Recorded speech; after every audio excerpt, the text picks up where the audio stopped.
Honorable Ambassador of Turkey, Mr. Firat Sunel,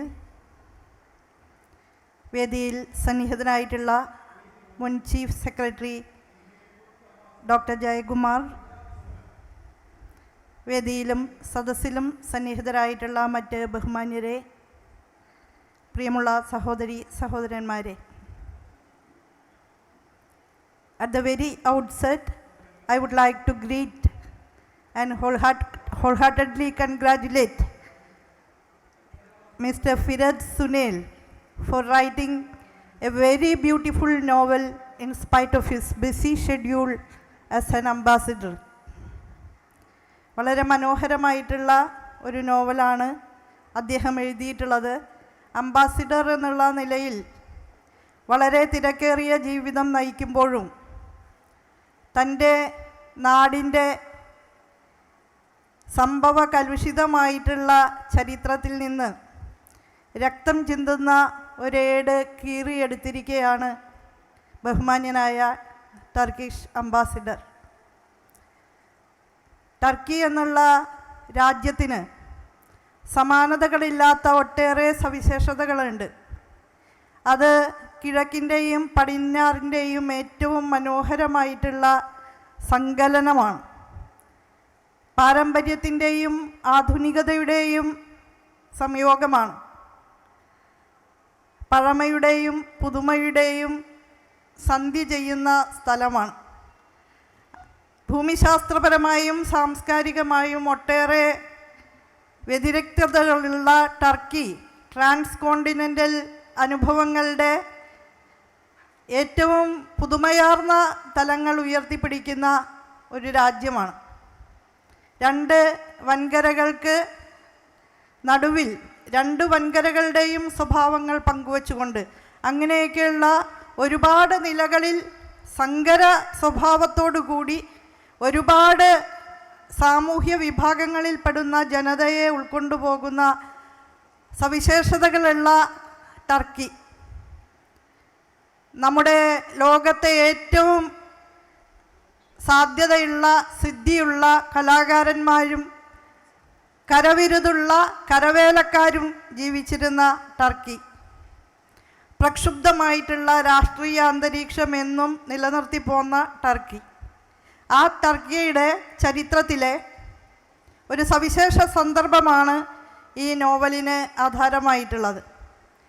രണ്ടാം ലോകയുദ്ധകാലത്ത് സ്വാഗത പ്രസംഗത്തിൽ സൂചിപ്പിച്ചതുപോലെ മെക്കേഷ്യയിൽ നിന്ന് പലായനം ചെയ്യാൻ വിധിക്കപ്പെട്ട 10,000-കണക്കിന് മനുഷ്യർ, അവർ നേരിട്ട പട്ടിണി, ക്ഷാമം, ദുരിതങ്ങൾ, രോഗങ്ങൾ, മരണങ്ങൾ, എല്ലാ യുദ്ധങ്ങളും മനുഷ്യരാശിയുടെ മേലെ ഏൽപ്പിക്കുന്ന പരിക്കുകളുടെ ഒരു നേർചിത്രം നമുക്ക് ഈ നോവലിലൂടെ കടന്നു പോകുമ്പോൾ കാണാൻ കഴിയുന്നുണ്ട്. ഒന്നാം ലോകയുദ്ധകാലത്തും ഒട്ടേറെ മാറ്റങ്ങൾക്ക് വിധേയമായിട്ടുള്ള നാടാണ് ടർക്കി. അതുവരെ വളരെ പ്രബലമായി നിന്നിരുന്ന ഓട്ടോമാൻ എംപയറിൻ്റെ പതനം അല്ലെങ്കിൽ ക്ഷയം, അതിനെ തുടർന്നായിരുന്നു ഒന്നാം ലോകയുദ്ധകാലത്ത്. രണ്ടാം ലോകയുദ്ധകാലത്തും ലോകയുദ്ധവുമായി ബന്ധപ്പെട്ട കക്ഷികളോട് ചേർന്ന് നിൽക്കാനോ വിട്ടുനിൽക്കാനോ ടർക്കി കാണിച്ചിട്ടുള്ള പരിശ്രമങ്ങൾ അവർക്ക് തന്നെ വലിയ രീതിയിലുള്ള തിരിച്ചടി സൃഷ്ടിക്കുകയുണ്ടായി. ആ സാഹചര്യത്തിലാണ് സ്റ്റാലിനിസ്റ്റ് റഷ്യ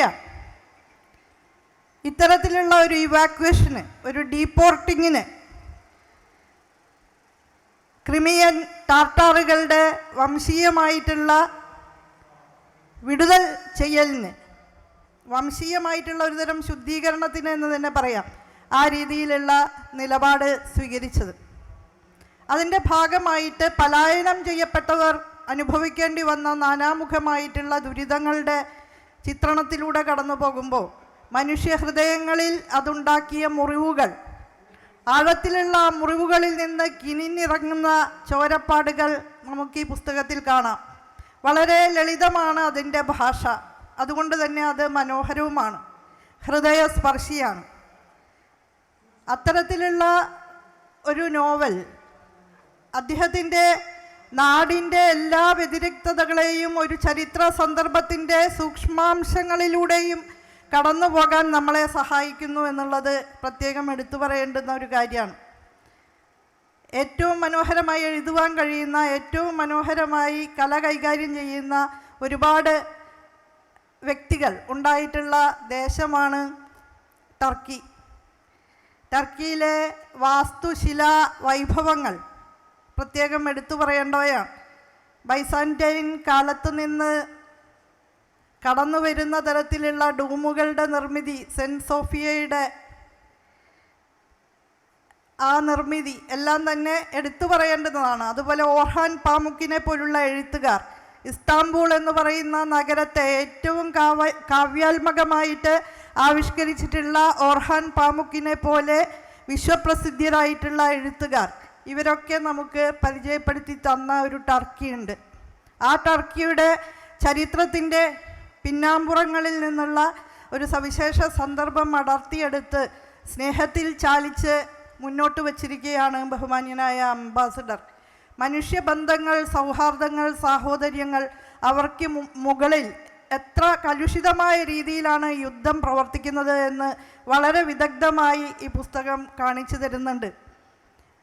ഭരണകൂടങ്ങളുടെ ആക്രാന്തങ്ങൾ, അധികാരത്തിനു വേണ്ടിയുള്ള ത്വരകൾ, ഇതെല്ലാം തന്നെ എങ്ങനെയാണ് സാമാന്യ മനുഷ്യരുടെ ജീവിതത്തിൽ കരിനിഴൽ വീഴ്ത്തുന്നത്. യുദ്ധവുമായി യാതൊരു ബന്ധവും നേരിട്ടില്ലാത്ത ഒരുപാട് മനുഷ്യരുടെ ജീവിതം എങ്ങനെയാണ് തകർന്നടിയുന്നത് എന്നുള്ളത് അത് നിരവധി പുസ്തകങ്ങളിൽ നമുക്ക് വായിക്കാൻ കഴിഞ്ഞിട്ടുണ്ട്. വളരെ തീവ്രതയോടുകൂടി അത് നമുക്ക് ഈ നോവലിലും കാണാം. സാധാരണക്കാരായ മനുഷ്യരുടെ വിശപ്പിന് അപ്പത്തിന് പകരം മിസൈൽ നൽകി പരിഹരിക്കാമെന്ന് വ്യാമോഹിക്കുന്ന ഭരണകൂടങ്ങളുടെ ആ ക്രൗര്യം അത് തന്നെയാണ് നമുക്ക് ഇവിടെയും വായിച്ചെടുക്കാൻ കഴിയുന്നത്. എക്കാലത്തും യുദ്ധങ്ങൾ ബഹുഭൂരിപക്ഷം വരുന്ന സാധാരണക്കാർക്ക് എതിരായിരുന്നു. ഈ ടെറിട്ടോറിയൽ അംബീഷൻസ്, ഭൂമിക്ക് വേണ്ടിയിട്ടുള്ള, അധികാരത്തിനു വേണ്ടിയിട്ടുള്ള ആക്രാന്തങ്ങൾ, മനുഷ്യരാശിക്ക് ഉണ്ടാക്കിയിട്ടുള്ള അപകടങ്ങളുടെ വൈതരണികൾ ഏറ്റവും ഭംഗിയായി ചിത്രീകരിച്ചുകൊണ്ട് അതിലൂടെ അമർന്നു പോകുന്ന മനുഷ്യബന്ധങ്ങൾ, ഹൃദയബന്ധങ്ങൾ എടുത്തു പറഞ്ഞുകൊണ്ട് നോവൽ അവസാനിക്കുകയാണ്.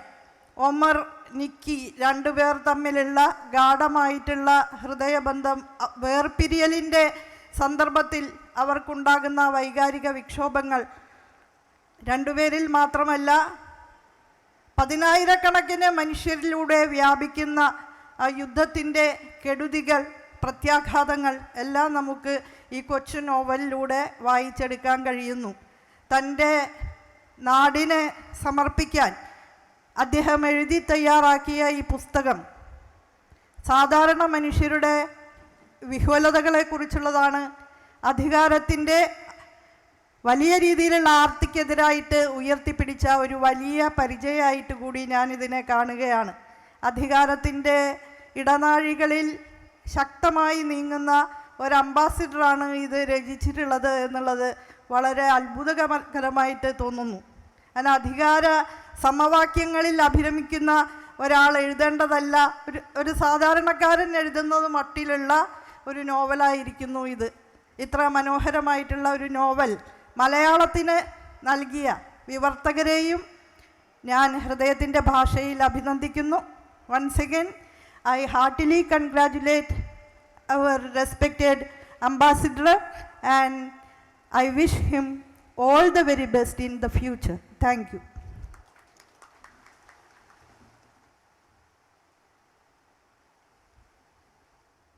സംസാരിക്കുന്നതിനായി നമ്മുടെ പ്രിയപ്പെട്ട കെ ജയകുമാർ സാറിനെ ക്ഷണിച്ചുകൊള്ളുന്നു.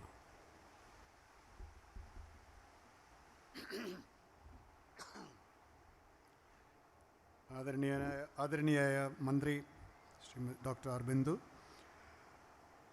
ഈ പുസ്തകത്തിൻ്റെ രചയിതാവ് ഹിസ് എക്സലൻസി ഫിറത്ത് സുനൈൽ, ഇവിടെ സന്നിഹിതരായിട്ടുള്ള സുഹൃത്തുക്കളെ എല്ലാവർക്കും നമസ്കാരം. ദീർഘമായൊരു പ്രഭാഷണത്തിൻ്റെ ആവശ്യമില്ല. Your Excellency, we welcome you to this book exhibition. And I'm sure you must have known about Kerala. It's a very strange place where we have more than money, we have a lot of books. We have periodicals. We read a lot of newspapers every day. We are a very peculiar people who would feast in literature rather than on food. So you have come to the right place amidst this book festival, and we, on behalf of the writers, I wholeheartedly welcome you to this community of writers assembled here.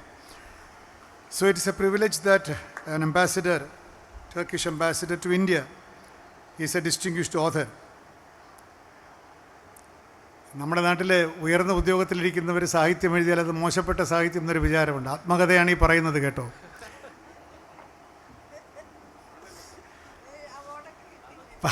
പക്ഷേ ലോകത്ത് diplomats have been writing. Pablo Neruda was A diplomat. Then the Mexican ambassador to India, I forget his name, the great lover of Octavia Paz. There are a lot of ambassadors who have been great writers, and His Excellency Firat Sunel has entered that tribe of great diplomat writers. So it's indeed a pleasure to meet you here and go through read your book. ദീർഘമായി സംസാരിക്കുന്നില്ല. പുസ്തകം ഏറ്റുവാങ്ങിയവൻ ഇപ്പോൾ പുസ്തകം വായിക്കാൻ തുടങ്ങിയതേ ഉള്ളല്ലോ. ഇപ്പോഴല്ലേ പുസ്തകം കിട്ടിയിട്ടുള്ളൂ. ഓൾത്തോ പുസ്തകം നേരത്തെ തന്നെങ്കിലും എനിക്ക് പറയാൻ തോന്നിയ രണ്ട് കാര്യങ്ങളാണ്. ഇതിലൂടെ കടന്നു പോകുമ്പോൾ നമുക്ക് ബോധ്യപ്പെടുന്ന ഒരു കാര്യം, ഹിസ്റ്ററി ഈസ് ഫേറ്റ്. നമുക്ക് ജീവിതത്തിൽ വിധി എന്നുണ്ടെങ്കിൽ ഹിസ്റ്ററിയാണ് നമ്മുടെ fate. Where you are born and what time you are born, where you live and at what time of history do you live there, that determines your fate, your life. അങ്ങനെ ദൗർഭാഗ്യം അനുഭവിക്കേണ്ടി വന്ന ഏതാണ്ട് 1,00,000 ആളുകളുടെ പലായനത്തിൻ്റെ കഥയാണ് ഇവിടെ പറയുന്നത്. പലായനത്തിൻ്റെ കഥ നമ്മൾ വായിച്ചിട്ടുണ്ട്.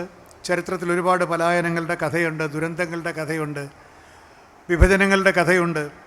എന്നാൽ വിഭജനങ്ങളും ദുരന്തങ്ങളും ആവർത്തിക്കുമ്പോഴും എല്ലാ എഴുത്തുകാർക്കും കാണാൻ കഴിയാതെ പോകുന്നത് അല്ലെങ്കിൽ കഴിയാതിരിക്കുന്നത് പ്രണയവും അത്രയും തന്നെ സാർവലൗകികമാണ് എന്നുള്ളതാണ്.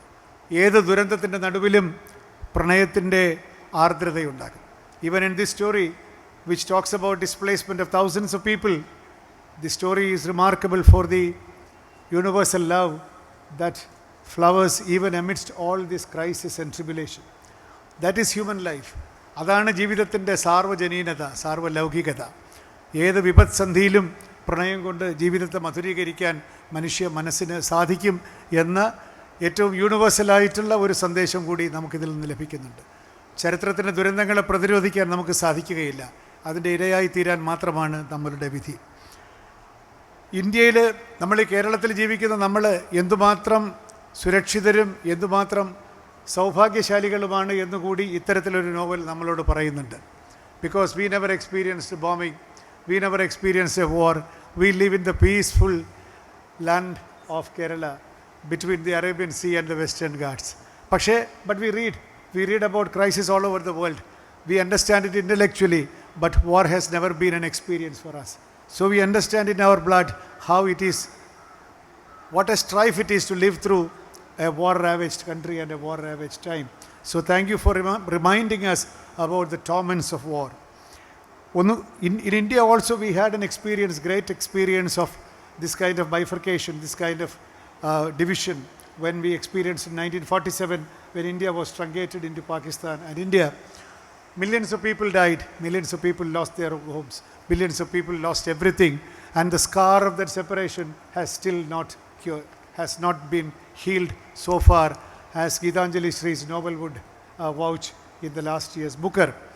അപ്പോൾ ചരിത്രത്തിലുണ്ടാകുന്ന ഇത്തരത്തിലുള്ള വിള്ളലുകൾ മനുഷ്യ ജീവിതങ്ങളിൽ ഒരിക്കലും ഭേദപ്പെടുന്നില്ല എന്നുള്ളതാണ്. ആ മുറിവ് ഒരിക്കലും കരിയുന്നില്ല എന്നുള്ളതാണ് മറ്റൊരു വാസ്തവം. ഇത്തരം കാര്യങ്ങൾ ഓർമ്മിപ്പിക്കുവാനും ചരിത്രത്തിൻ്റെ ഈ വിപത്സന്ധികളിൽ പ്രണയം കൊണ്ടും സ്നേഹം കൊണ്ടും ജീവിതത്തെ നേരിടാമെന്നുമുള്ള ഈ വലിയ സന്ദേശം നമുക്ക് തരുന്ന ഈ പുസ്തകം നമുക്ക് വായനക്കാർക്ക് അഭിഗമ്യമാക്കി തീർത്ത സൈഗതം ബുക്സിന് ഒരിക്കൽ കൂടി അഭിനന്ദനം രേഖപ്പെടുത്തിക്കൊണ്ട് കേരളത്തിലേക്ക് വന്ന ഈ ടർക്കിയുടെ അംബാസിഡറിനെ ഒരിക്കൽ കൂടി ഇവിടെ കൂടിയിരിക്കുന്ന എല്ലാ എഴുത്തുകാരുടെ പേരിലും ഹാർദമായി സ്വാഗതം ചെയ്തുകൊണ്ട് എൻ്റെ വാക്കുകൾ നിർത്തുന്നു. നന്ദി, നമസ്കാരം. പുസ്തകം പരിചയപ്പെടുത്തുന്നതിനായി മുൻ special secretary, government special secretary K സുദർശനെ ക്ഷണിച്ചുകൊള്ളുന്നു.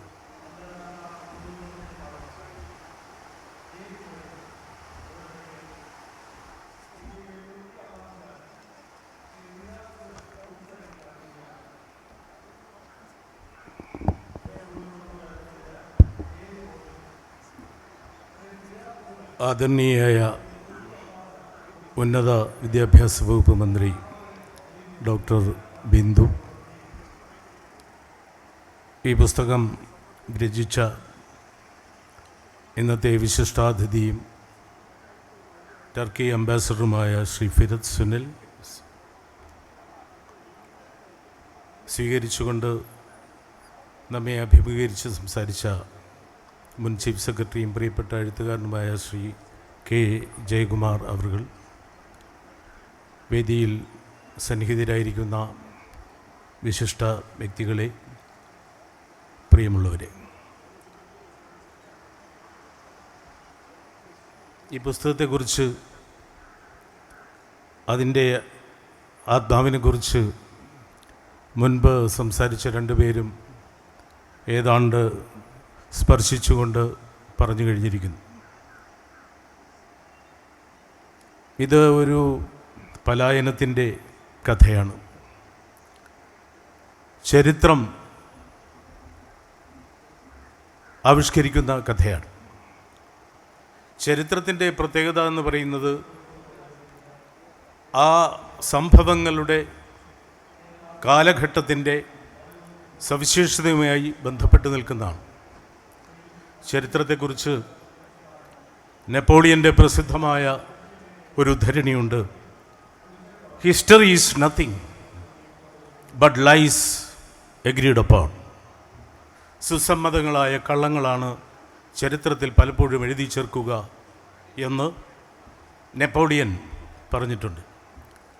പക്ഷെ ചരിത്രം നോവലായി മാറുമ്പോൾ ചരിത്രത്തിൽ വിട്ടുപോകുന്ന മനുഷ്യജീവിതത്തിൻ്റെ സ്പന്ദനങ്ങളെ, സ്നേഹബന്ധത്തിൻ്റെ ആർദ്രതയെ, പ്രണയത്തെ, ഒറ്റപ്പെട്ടു പോകുന്ന സ്ത്രീത്വത്തെ, അവിടെ നടക്കുന്ന മലീമസമായ പ്രവർത്തനങ്ങളെ എല്ലാം കലാമധുരമായി ആവിഷ്കരിക്കാറുണ്ട്. ഇവിടെ 1944 ടർക്കിയിൽ മെക്കേഷ്യൻ പ്രദേശത്ത് അധിവസിക്കുന്ന ജൂത വംശജരും അൽമേനിയൻ വംശജരും ഒക്കെയായ ഒരു സമൂഹത്തെ ഒരു രാത്രിയിൽ സ്റ്റാലിൻ്റെ ഉത്തരവനുസരിച്ച് അവരുടെ വീട്ടുപടിക്കൽ ചെന്ന് സായുധരായ സൈന്യം, they came at the dawn with the rifles in their hands and breaking their doors, shouting to get out എന്നാണ്. അവരുടെ വാതിലുകളും വാതായനങ്ങളും തച്ചുടച്ചുകൊണ്ട് 1,00,000-ഓളം ആളുകളെ മൃഗങ്ങളെ കൊണ്ടുപോകുന്ന ചരക്കു വണ്ടികളിൽ അവർ തന്നെ പണി ചെയ്തെടുത്ത റെയിൽവേ ട്രാക്കിന് മുകളിലൂടെ എങ്ങോട്ടെന്നറിയാതെ കൊണ്ടുപോകുന്ന ദാരുണമായ ഒരു ചിത്രം. ആ യാത്രക്കിടയിലുള്ള അവരുടെ ദുരനുഭവങ്ങൾ, അവരെ കൊണ്ടുപോകുന്നത് മധ്യ ഏഷ്യയിലേക്കാണ്. മധ്യ ഏഷ്യയിൽ കൊണ്ടുപോയിട്ട് ലിംഗഭേദമില്ലാതെ, പ്രായഭേദമില്ലാതെ, യാതൊരു പരിഗണനയുമില്ലാതെ ക്രൂരമായ ഒരു ജീവിത സാഹചര്യത്തിലേക്ക് അവരെ തള്ളിവിടുകയാണ്. കഠിനമായ പണികൾ അവർക്ക് നൽകുകയാണ്. അത് ചെയ്യാൻ കൂട്ടാക്കാത്തവരെ സൈബീരിയയിലേക്ക് 25 വർഷത്തേക്ക് നാടുകടത്തുകയാണ്. അതിനിടയിലും അവരുടെ വികാരപരമായ ചിന്തകൾ, അവർ കടന്നു പോകുമ്പോൾ, സ്റ്റാലിൻ്റെ നഗരത്തിലൂടെ കടന്നു പോകുമ്പോൾ, മദർ ഇസ്മ എന്ന് പറയുന്ന കഥാപാത്രം പറയുന്ന ഹൃദയസ്പർശിയായ ഒരു വാചകമുണ്ട്: സ്റ്റാലിൻ അറിഞ്ഞുവോ നമ്മളെ ഇങ്ങനെ നാടുകടത്തുന്നത് എന്ന്.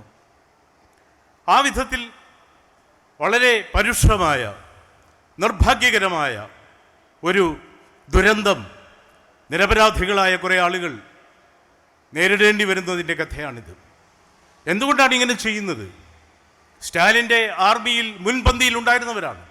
പക്ഷേ അവർ നാസി പടയോടൊപ്പം എന്തോ ചില അടിയൊഴുക്കുകൾ, ചില ഒത്തുതീർപ്പുകൾ നടത്തി എന്ന ദുരാരോപണം ഉന്നയിച്ചുകൊണ്ടാണ് അവരെ അങ്ങോട്ടേക്ക് മാറ്റുന്നത്.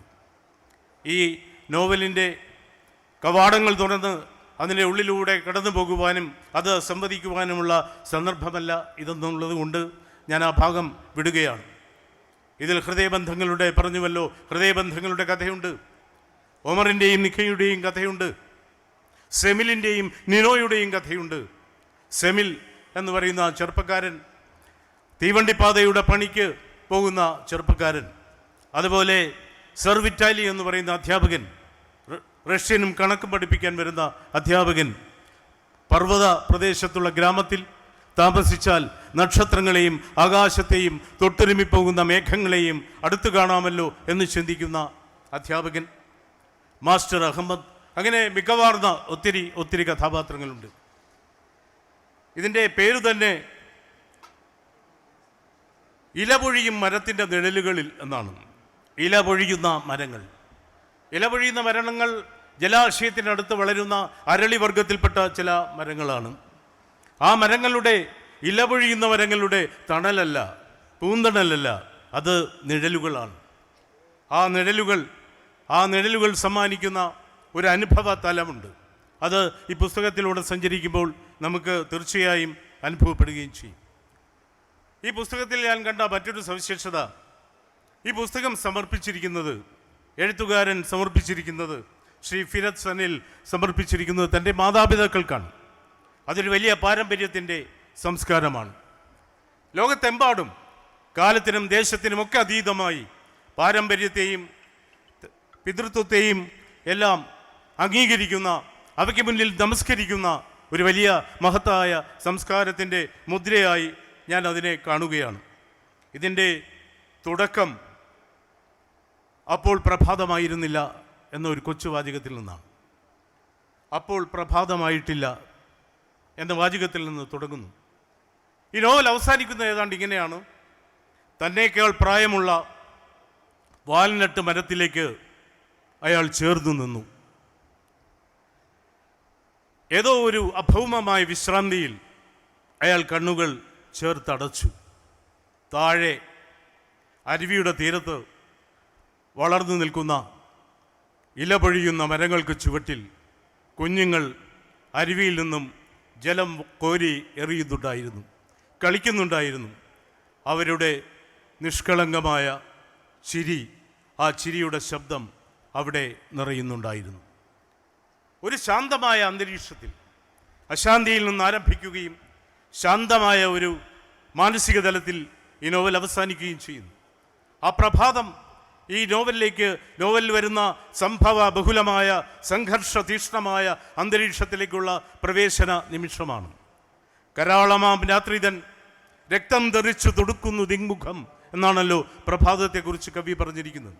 ആ വിധത്തിലുള്ള പ്രഭാതത്തിൽ നിന്ന് ആരംഭിക്കുകയും വളരെ ശാന്തമായ നിഷ്കളങ്ക ബാല്യങ്ങളുടെ ചിരിയിൽ, ആ ചിരിയുടെ ശബ്ദത്തിൽ, അതിൻ്റെ ശാന്തതയിൽ, വിശ്രാന്തിയിൽ കഥ അവസാനിക്കുകയും ചെയ്യുമ്പോൾ ഈ നോവലിലൂടെ മലയാളികളായ വായനക്കാർക്ക് കടന്നു പോകുവാൻ ഏറെ താല്പര്യമുണ്ടാകുമെന്നും അവർക്ക് ഒരു അപൂർവമായ വിരുന്നാണ് സൈഗതം ബുക്സ് ഒരുക്കിയിരിക്കുന്നതെന്നും പറയുവാൻ എനിക്ക് സന്തോഷമുണ്ട്, അഭിമാനമുണ്ട്.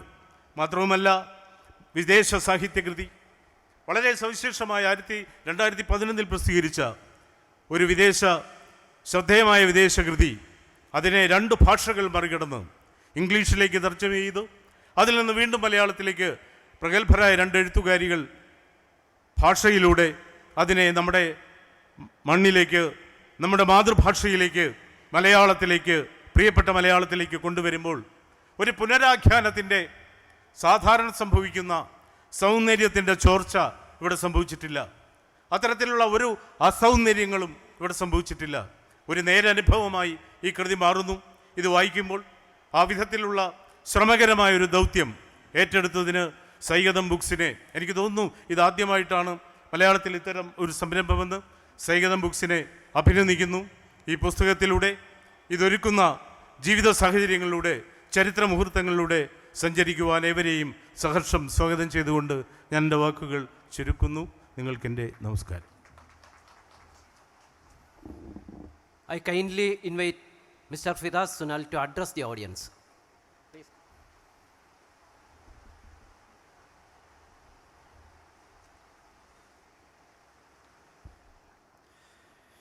Honorable Minister Dr. Bindu, distinguished guests, ladies and gentlemen. It's an outstanding honor for me to be here today, and thank you all dignitaries and dear readers for their presence. My special thanks go to the Honorable Minister for Higher Education and Social Justice, Dr. Bindu, for releasing my book. In the Shadow of the Weeping Willows is my primary novel that was first published 13 years ago. This is an anti-war novel. Big wars always culminate big human miseries and tragedies. And this novel tells about one of those tragedies. This is a novel of friendship between people of different ethnic origins who had been living peacefully together for hundreds of years, and how this harmony was interrupted one night during the Second World War. 1 lakh Meskhetian Turks, or how we call them Ahıska Turks, were taken forcefully from their houses in Ahıska region of Georgia, along with the borders of Turkey, put in the cattle wagons and sent to the Central Asia in an ice-cold November day in 1944. Almost 30,000 of them died during this one-month journey due to cold, starvation, and sickness. This is the real story of broken friendships, unfinished loves, uprooted people, and shattered families. When I was Deputy Chief of the Turkish Embassy in Tbilisi, Georgia, 20 years ago, I listened to the miserable stories of old Ahıska Turks who survived this deadly journey as a child or adolescent. I recorded their voices and videos, took their photos, went sometimes on horseback, sometimes even on foot, to their old villages where they used to live with good memories 70 years ago. Due to its historical background, that was not an easy novel to write. It took 5 years to complete this book. And with this novel, I became the first ever novelist as a career diplomat in the Ministry of Foreign Affairs of Turkey. We have quite a few authors in Turkey, in our foreign service, I mean, but unlike India, none of them were novelists. Immediately after the first edition was published in 2011, the novel attracted big attention and became bestseller. Many critics and articles have been written in prominent literary magazines about this novel. It was even subject to a doctorate thesis and was adapted to a Turkish TV series in 2015, which was on the top of the ratings list. So far, it has the 6th edition in Turkey, and the 7th edition will be published soon, translated and published in several languages and countries. And today, I feel very happy and honored to be here in beautiful Kerala for the release of my book in Malayalam. Before I complete my speech, I want to emphasize that publishing the book in Malayalam has nothing to do with me being ambassador of Turkey to India. The contract between the publishers was signed long before, 5 years ago, when I was still Africa as ambassador and could even not dream of being appointed one day as ambassador to India. I would like to extend my heartfelt thanks to the Kerala Legislative Assembly and to the government of Kerala for their warm hospitality. Thank you very much.